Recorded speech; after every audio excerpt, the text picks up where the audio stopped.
Good morning, everyone, and welcome to Tips for Managing Your Workers' Comp Claims for Better Outcomes. I'm Vinny Civitello, Communications Manager for the New Jersey Business and Industry Association. With us today are Kim Carey, Administrator of the Workers' Compensation Claims, and Lisa Wilhelm, MSA Administrator of NJM Insurance. A few housekeeping matters before we get started. Today's webinar is being recorded and will be emailed to you tomorrow along with the PowerPoint for today's presentation, so be on the lookout for those. I'd also like to draw your attention to the questions tab. Kim and Lisa would be happy to take all of your questions, so don't hesitate to write them in as they come to you. So now let's get things started. Lisa? Good morning, everyone. My name is Lisa Wilhelm. I'm an administrator in the Medical Services Administration Department at New Jersey Manufacturers Insurance Company. I have been with NJM for 22 years with experience working as a medical case manager and RN administrator. I manage a staff of 16 to 20 employees and have direct oversight of the Case Management and Medical Management Services Department.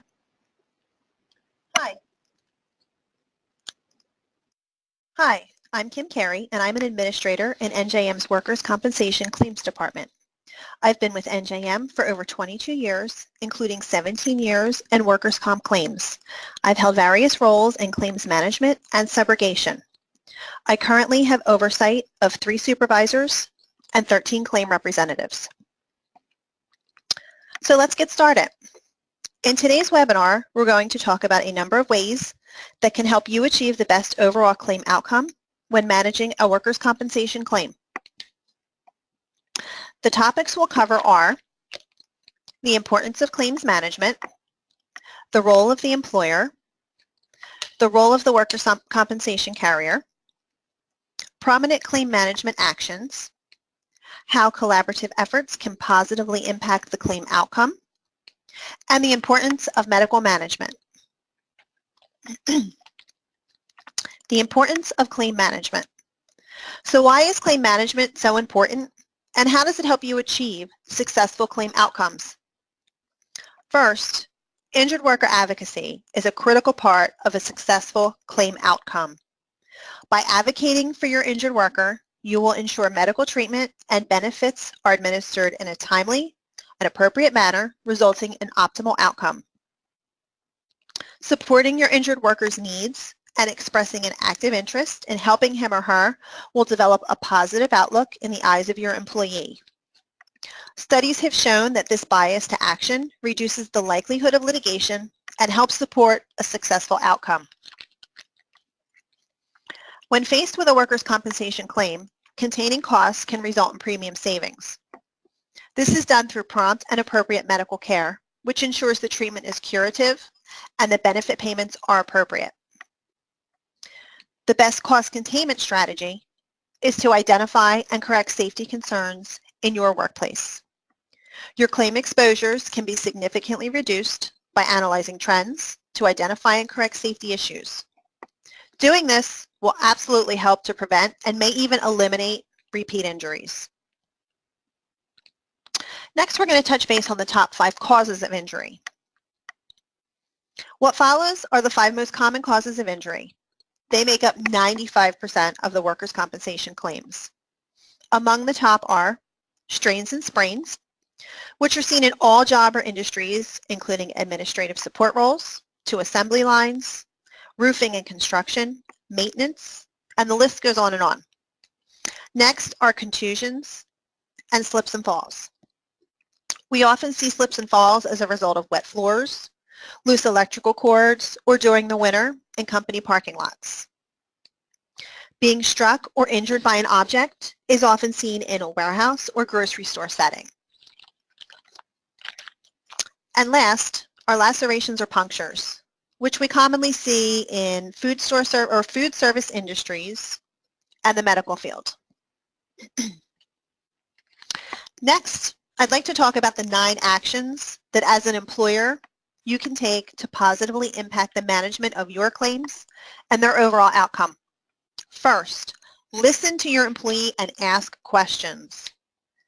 Anytime an employee reports an ache, pain, illness, or injury, you have a potential workers' compensation claim. Be sure to ask questions when an employee is vague about his or her health issue. and unless the employee specifically indicates that the injury or illness is not work-related, get details. What happened? Where did it happen? What is the cause? Assuming a health issue is not work-related will not eliminate a future claim. Ask your employee if he or she needs medical care.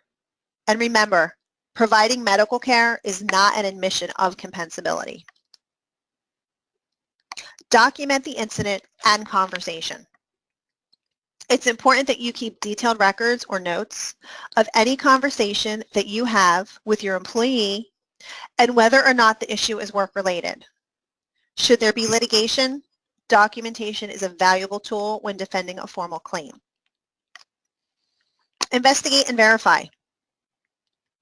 If an employee indicates an illness or injury is work-related, conduct your own internal investigation promptly.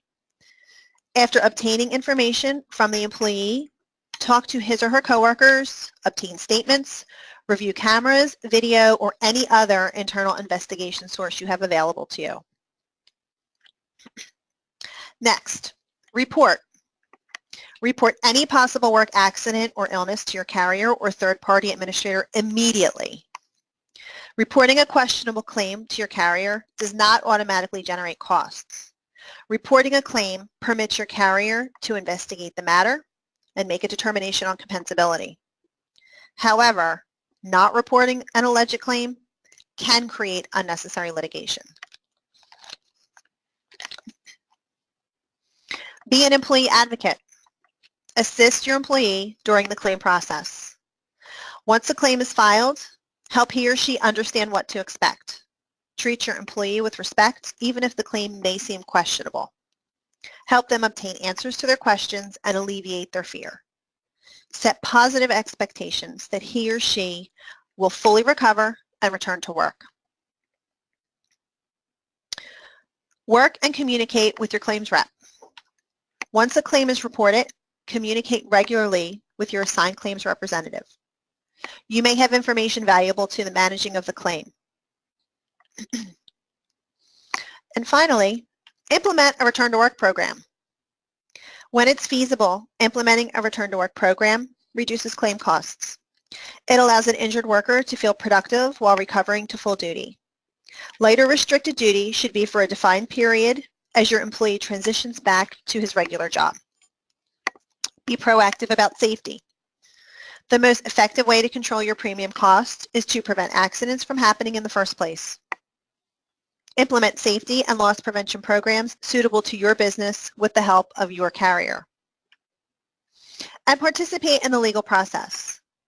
Should there be litigation, make sure you're an active participant in the claim and legal process. Understand the issues and reasons for the litigation and work directly with your carrier's attorney for the best outcome. Next, we'll touch base on the role of the workers' comp carrier. The New Jersey Workers' Compensation Act was enacted in 1911 to ensure workers receive fair and timely workers' compensation benefits for work-related injuries from their employers and/or insurance carrier. The Act also protects employers from costly civil lawsuits and protracted litigation and ensures that workers' comp is the primary coverage regardless of fault for the injuries. There are various benefits that are covered under the Workers' Comp Act. The benefits covered under Workers' Comp are related authorized medical treatment, such as doctor appointments, physical therapy, diagnostic tests, and surgery, lost wage replacement for missed time due to a covered injury or illness, permanent partial disability, such as scarring or limited use of a limb, total disability for instances where the injury prevents your employee from re-entering the workforce in any capacity, death, funeral, and dependency benefits for spouses and dependent children are also covered.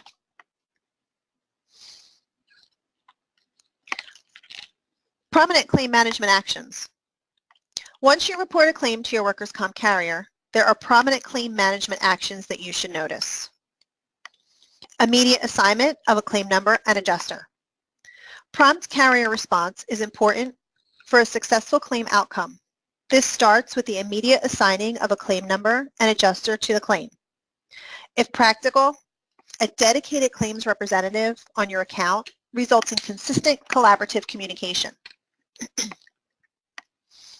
Prompt contact with all parties for compensability decisions or a decision in determining coverage under workers' compensation.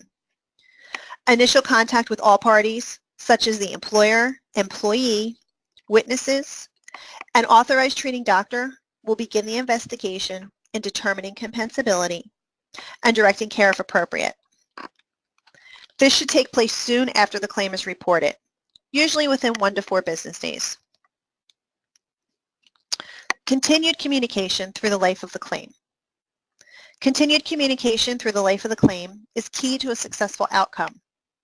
This encompasses each stakeholder's responsibility in the claim process, including compensability and coverage decisions, an overview of the claim process, informing all parties of the claim status as it progresses, and early return to work status. Mindful direction and management of medical care. Mindful direction and management of medical care is another key component to the outcome of an injured worker's recovery. Choosing the right doctor positions you for a successful outcome and ensures treatment and recovery are progressing as medically indicated. For example, if an employee suffers a serious hand injury involving a tendon laceration, a referral to a hand specialist would be fitting. You also want to see prompt initiation of benefit payments. Prompt initiation of benefits for wage loss and medical should be as soon as eligibility has been determined. A delay in benefits can lead to unnecessary litigation. You also want to see the management of all benefits through to claim completion. Management of all benefits through claim completion is also a good indicator your claim is being managed for the best possible result. This ensures benefit eligibility, appropriate treatment, injured worker compliance, and early return to work programs are being utilized whenever possible. Next, we're going to touch base on the elements of a compensable injury.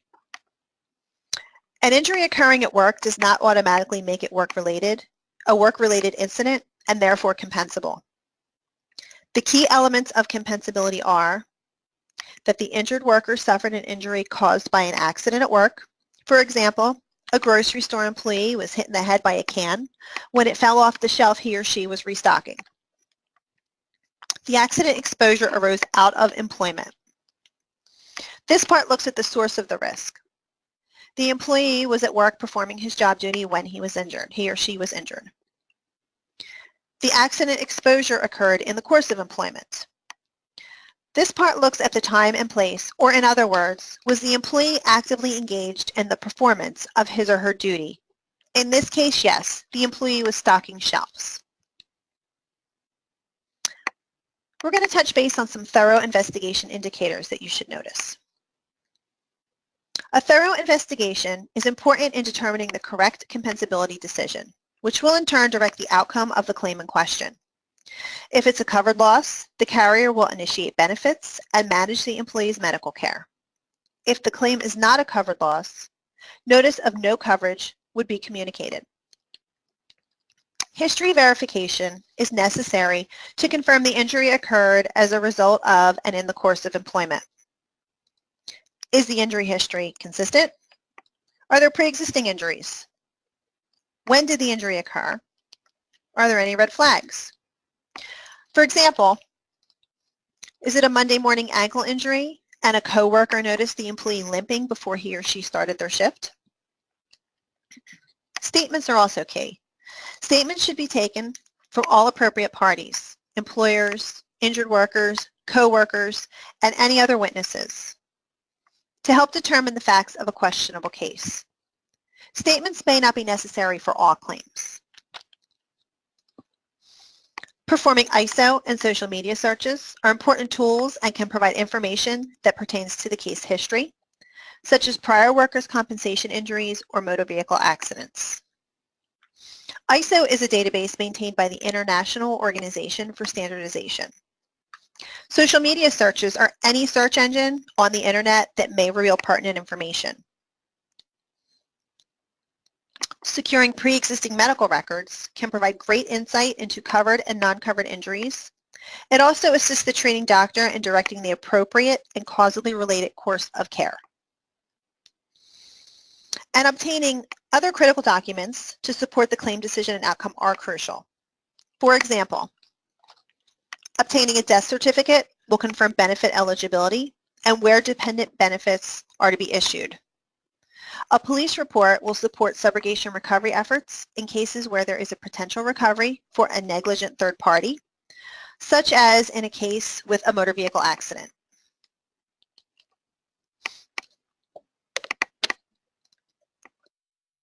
We're going to touch base on the injury categories now. Injuries are grouped in the following categories. Accidental. These are your typical slips and falls, lacerations from a deli slicer, or a lumbar strain from picking up a box. Occupational claims result from an exposure, such as mesothelioma, which is caused by asbestos exposure, or hearing loss as a result of loud noise exposure for many years. Cumulative. This is repetitive movement for a long period of time, which can cause illness or injury. A torn rotator cuff from years of swinging an axe as an arborist is one example. Mental injury is any behavioral, cognitive, or emotional disorder caused by an act or omission. An example would be a depressive adjustment or anxiety disorder from the loss of a limb. And excluded injuries are not covered under the workers' comp statute. And we're going to touch base on those in the next slide. Excluded injuries are those that meet the following criteria. Injuries intentionally self-inflicted, injuries sustained while attempting to injure another person, injuries sustained by worker intoxication, but only if that is the sole cause of the injury, and injuries caused by the worker's willful misconduct. Next, we're going to go over the positive impacts of collaborative efforts in claims management. Collaborative efforts can play a pivotal role in ensuring benefit continuation is indicated, warranted, and that claim costs are appropriate. Loss prevention is the first. Loss prevention, your carrier's loss prevention staff can provide important feedback to its claims and underwriting department on potentially catastrophic claims and exposure concerns. They can also provide recommendations to the policyholder to help minimize loss exposure. Regular and engaged communication between treating doctors, employers, injured workers, and insurance carriers will determine the appropriateness of treatment and a thorough review of compliance with the Official Disability Guideline, or ODG. The ODG is used to help providers in compliance with workers' compensation statutes and regulation. In addition, timely follow-up care and a proactive awareness of early return to work opportunities will encourage an active implementation plan for returning the injured worker back to work sooner in many instances. Work closely with your MSA or Medical Services Administration. This ensures complex medical cases are handled by medical professionals with rigorous and appropriate hands-on, in-depth medical oversight to direct the overall medical outcome for optimal recovery. And your Carrier Special Investigation Unit, or SIU, they can assist you in a number of ways. In addition to providing surveillance on questionable claims, the SIU is a great resource for investigative data, such as social media searches or background checks, which support the claim investigation. By working with your carrier's subrogation department and providing information such as police reports or accident investigations, you support the carrier's efforts to assert a lien against third-party recoveries, which can reduce or reimburse workers' compensation payments. Assisting your carrier's legal staff through the litigation process by investigating all aspects of the case, directing medical treatment, and approving the issuance of payments will support the efforts to mitigate expenses and achieve a fair settlement outcome or defense of a case. At this time, I'd like to remind everyone to submit your questions that you have. And now I'd like to turn the presentation over to Lisa Wilhelm, who will talk about the importance of medical management. Thank you, Kim. There are many important pieces to the puzzle when it comes to managing workers' compensation claims effectively. The medical management team has many disciplines that lend to the overall management and outcomes of a work comp claim. The medical management strategies collectively ensure that care rendered is appropriate, medically necessary, and delivered in a cost-effective manner. First, the importance of medical management. At a high level, the medical management strategies that add value to each workers' compensation claim are case management, utilization review, network solutions, pharmacy benefit management programs, clinical and medical quality programs, and medical bill review. All of these strategies are designed to improve the quality and outcome of healthcare delivered to every injured worker. So just a little about case management. So what is case management? Case management is a collective process to assess, plan, implement, coordinate, monitor, and evaluate treatment options and services rendered to the injured worker.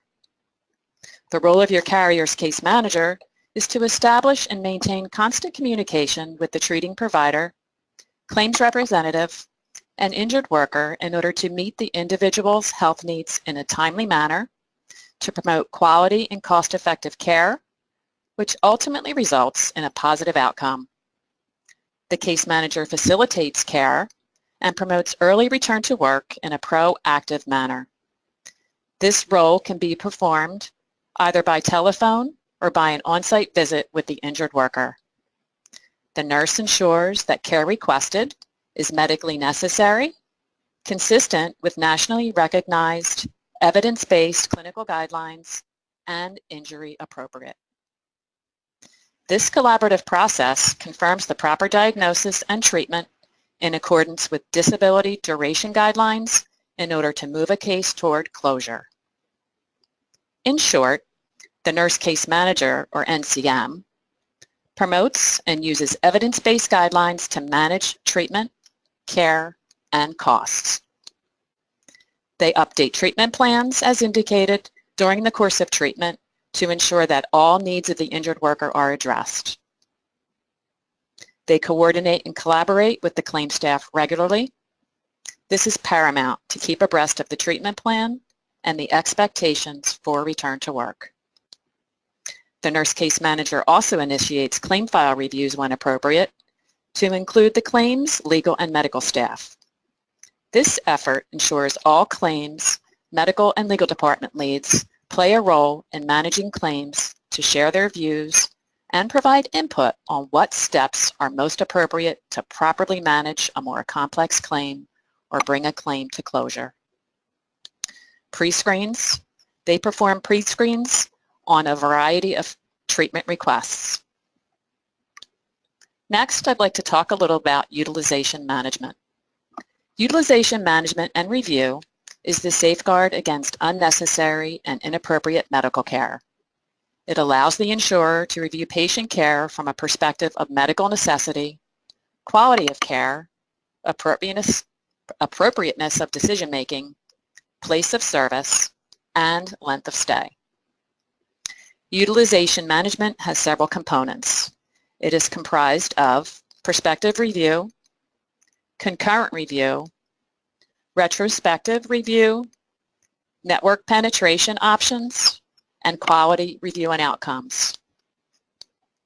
First, prospective review outlines a review and authorization process prior to the treatment. Examples of prospective review include authorization of imaging studies, medications, and/or elective surgical procedures. This review can address both the procedure to be performed as well as the level of care indicated. They may often ask, does this procedure require an inpatient or an outpatient setting? Is there a pre-existing medical condition unrelated to the work injury that will impact the claim or level of care decision. Concurrent review. Concurrent review is the daily oversight and management of care as it is provided. Nurses monitor appropriateness of the care, the setting, and the progress towards discharge. Discharge planning requests begin at admission. Requests for home care or transition to rehabilitation facilities are reviewed, and the appropriate level of care is selected based on the physical activity level of the claimant at the time of discharge. Direction of care decisions are supported by nationally accepted guidelines such as INTERQUA or Millman. Retrospective review. Retrospective review is the process of determining coverage after treatment has been provided. These evaluations analyze patient care data to ensure the care provided was reasonable and medically necessary. This type of review is especially important in situations where the care rendered is on an emergency basis or the injury was not reported immediately. Early reporting is vital because it provides the adjuster or the case manager the ability to manage and direct care at the time of injury. Network penetration. This allows for ease of access to high-quality care while managing the cost to your policyholders. New Jersey workers' compensation does not regulate costs through a fee schedule. Partnering with the right network provides access to the right care at the right cost. Claim cost is one of the key considerations when evaluating medical management overall. Quality review and outcomes reporting provide the data source to evaluate the individual physicians and other care providers from both a care and cost perspective. Outcomes are measured based on the injury type and return to work criteria. Benchmarking treating healthcare providers allows for specific direction of care to ensure the appropriate outcome. Pharmacy benefit management. Pharmacy benefit management is a critical strategy for health plan cost containment. A PBM solution employs innovative technology, data analytics, and clinical expertise to improve outcomes and reduce the total cost of prescription drug therapy. A PBM partner provides valuable information in the claims handling process. It allows for real-time access to prescription requests for the injured worker, insight into provider prescribing habits, the ability to manage requests aligned with a formulary, step therapy, quantity limits, generic options, mail order options, and prior authorization review, just to name a few. A PBM allows your carrier to aggressively manage drug utilization and focus on the most complex cases to reduce the total cost of care and improve your outcomes. At NJM, we stay ahead of hidden cost drivers by developing strategies and tools to minimize challenges such as monitoring opioid usage. This is critical to an optimal outcome and return to work. Two ways to measure the injured worker's use of opioids is to monitor all first-time narcotic prescriptions. And more long-term, we measure morphine equivalent dosing to ensure safe long-term prescribing. As some of you may be aware, the state of New Jersey recently passed new legislation regarding the prescribing of opioids. One aspect of the law includes specific requirements limiting the supply of opioids for acute pain to a 5-day fill. Identifying the first fill provides the opportunity to control the duration of the opioid therapy and monitor it to ensure the dose is clinically supported and in compliance with medical evidence. For those injured workers where more chronic pain is an issue, monitoring high-dose morphine equivalent usage is critical to the management of the claim. Monitoring physician prescribing patterns provides insights into the care provided and can be helpful in its direction. Monitoring high-cost specialty drugs is extremely important. It provides an opportunity to determine if there is a more appropriate drug that can be used and provide the same clinical outcome at a significantly reduced cost. Compound creams. Compound creams are expensive and for the most part not FDA approved. They are usually only authorized in extraordinary cases, such as when an injured worker has exhausted all other traditional pain control measures. Identifying these prescriptions at the time of the fill is critical because often this treatment is expensive and not clinically supported. Mail order. Mail order is a more convenient and lower cost alternative form of delivery. Whenever possible, consideration should be given to dispensing prescriptions using this model. The New Jersey Prescription Monitoring Program, otherwise known as the NJPMP, is a database initiative designed to halt the abuse and diversion of prescription drugs. Prescribers and pharmacists should access it prior to dispensing or prescribing any Schedule II controlled substance, such as Percocet or OxyContin, to a new or current patient for acute or chronic pain and every 3 months, respectively. An opioid policy. An opioid policy defined by the insurance carrier ensures that the review and oversight of all opioid requests are addressed safely, effectively, and according to legislative mandates. The policy normally addresses specific action items to take place prior to authorization of opioids, as well as the process for monitoring ongoing opioid treatment. Examples of measures include the requirement of a treating physician to implement a narcotic contract, perform random urine drug screens, and define requirements for accessing the NJPMP that are vital to chronic opioid oversight. Next, network penetration and savings. At NJM, our network solutions and medical management programs provide significant opportunity for cost savings and financial stewardship. Our medical cost per claim is 26% below the statewide average. And our medical cost per indemnity claim is 33% below the statewide average, based on the last 5 years of data from the New Jersey Compensation Rating and Inspection Bureau.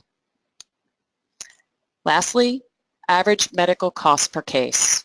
This slide illustrates NJM's cost per indemnity claim on average was $15,310 compared to an average of $22,859 for all carriers. I'd like to thank everyone for listening, and at this point, we'd like to open it up for questions. Thank you. Thanks, Lisa. Before we get into the Q&A, I wanted to mention that NJM's head of the Workers' Comp Legal Department, Ann DeBellis, has joined us to help field questions. It looks like we have a couple here already, but I want to give everyone else a moment to type in anything they have. So while I'm doing that, I'm going to stall time and let you know about the Handouts tab. A lot of the questions that I get relate to how someone can download the PowerPoint slides, and that's where they are. You just open up the Handouts tab. You might see a little arrow pointing to the right that you have to click down, and you'll see the little document labeled WC Webinar. Download that and you have them. Also, the Questions tab right below it. That's how you ask questions in the webinar.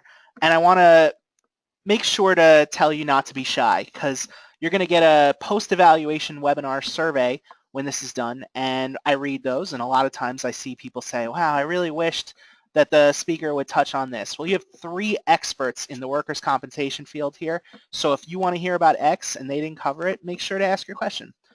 All right, so let's get things started with Gina, who asks, what should be done if your claims representative is not getting back to you? I've left several messages, and he hasn't returned my call in weeks.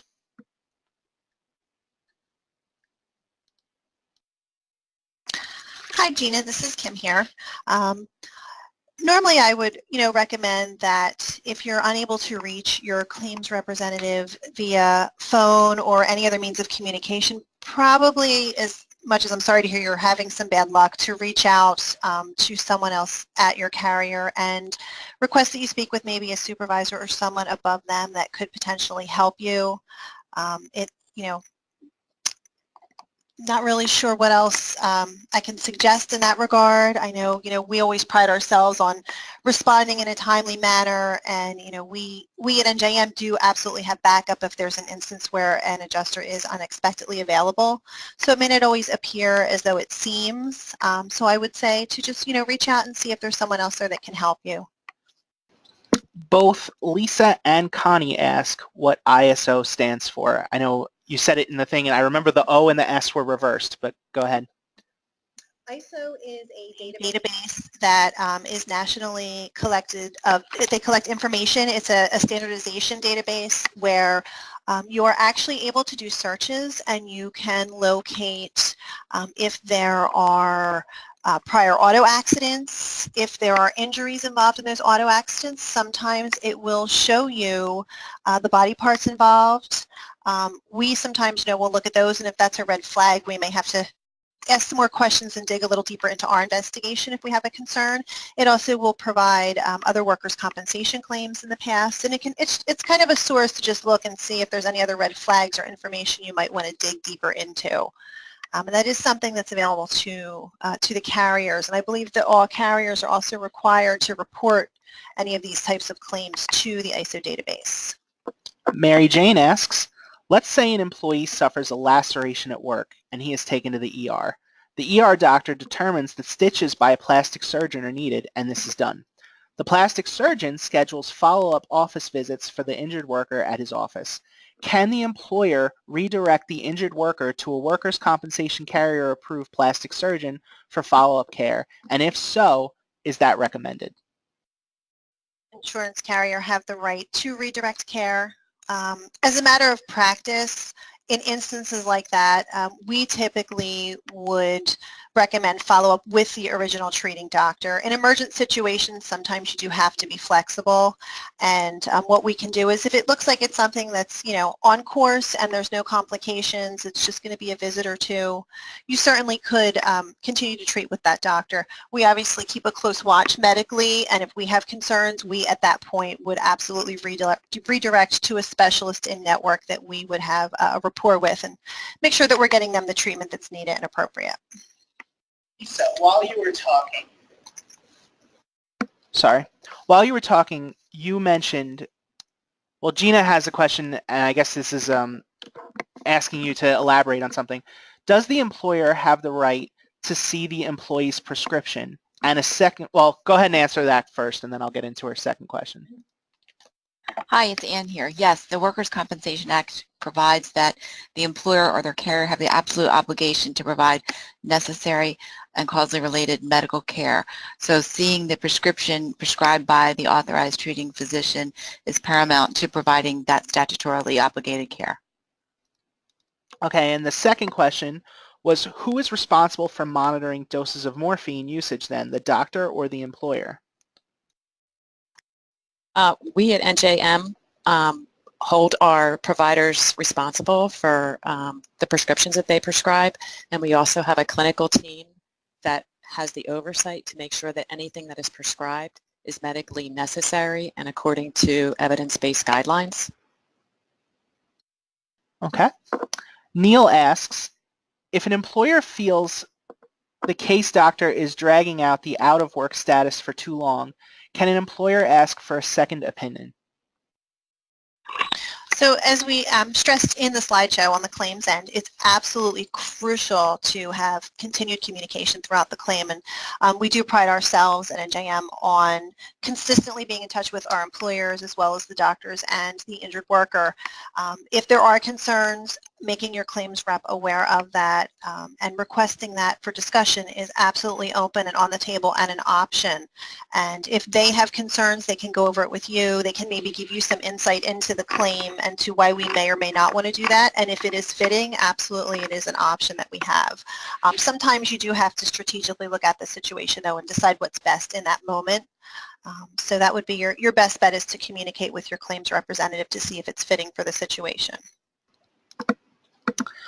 Laura asks, if an employee claims that they are suffering depression and is related to work pressure, is that considered a workers' comp case? Hi, this is Ann. That's really a medical and a legal question. We need both a medical opinion from a qualified expert to comment on the correct diagnosis, and then we also need to understand in the context of the situation at work whether or not that stress or reaction to the work-related situation is objectively stressful. Not every psychiatric condition that arises in the workplace is necessarily compensable under the Workers' Comp Act. Cool.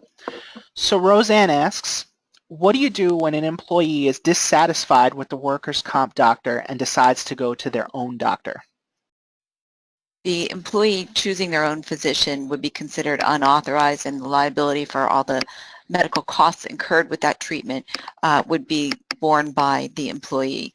The employer in New Jersey has the absolute right to direct medical care within network.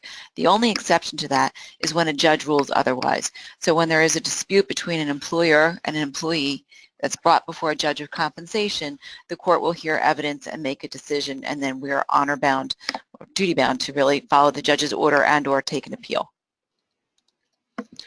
Tom asks, how will the new opioid legislation impact workers' comp claims? We are actually hoping that we will see a dramatic decrease in opioid prescribing habits across the board. Okay. Susan asks, how do you handle catastrophic claims? We at NJM have a specific team, catastrophic team. We have 2 CAT claims adjusters and 2 CAT claim nurses who are trained specifically into managing and handling the more complex and catastrophically injured type claim. This looks like kind of a follow-up from a question we got earlier from someone else, but Aaron asks, can you provide some suggestions on how to approach a transitional or early return to work program with an injured worker? This is Kim. So what we always like to see is any opportunity to get the employee back to work as soon as possible helps in their recovery. It helps them feel successful, supports them. And what we do suggest is from the onset of the claim, if you as the employer do have a transitional work program, it's always good to kind of let them know your process up front and then to keep in continued communication with both the employee and your claims representative and doctor to see, when that opportunity might present itself. It absolutely is, a benefit to the claim and to the recovery of the worker. It also helps to put the injured workers, fears of, their position at ease, that they have a job, to know that you care and you're interested in supporting them and helping them recover quickly, and also helping in the process to work with them and with us to get them the care and treatment that they need. So I think, again, I go back to that keyword of communication and active involvement from the get-go and all the way through the claim for all parties involved. And just to add on to that, we know that when the longer a worker is out of work, the more costly that claim is.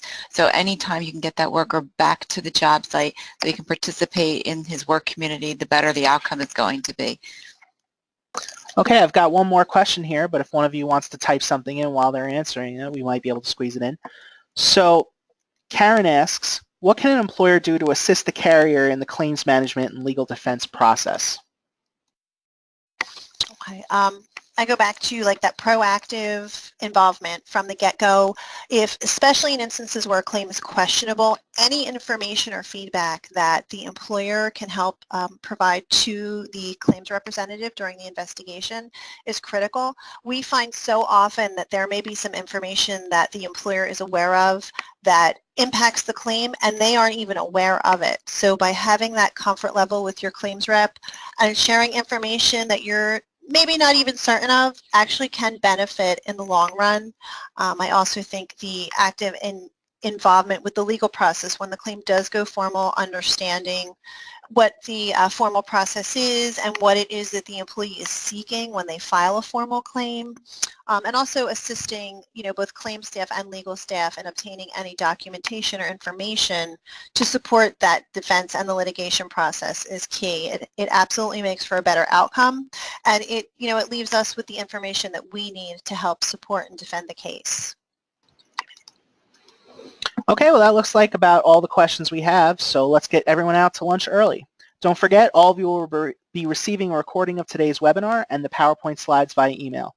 When you close out of the webinar, a survey will come up on your screen that we hope you'll fill out so we can understand how to best provide you important information in a webinar format. Our next webinar, Workers' Comp Fraud, What to Look For, What to Do, and How to Protect Your Company, will take place Wednesday, June 7th, and we'll go over an overview of insurance fraud. So until next time, for Kim Carey, Lisa Wilhelm, and Ann DeBellis, this is Vinny Civitello thanking you for being with us this morning and wishing you a great day.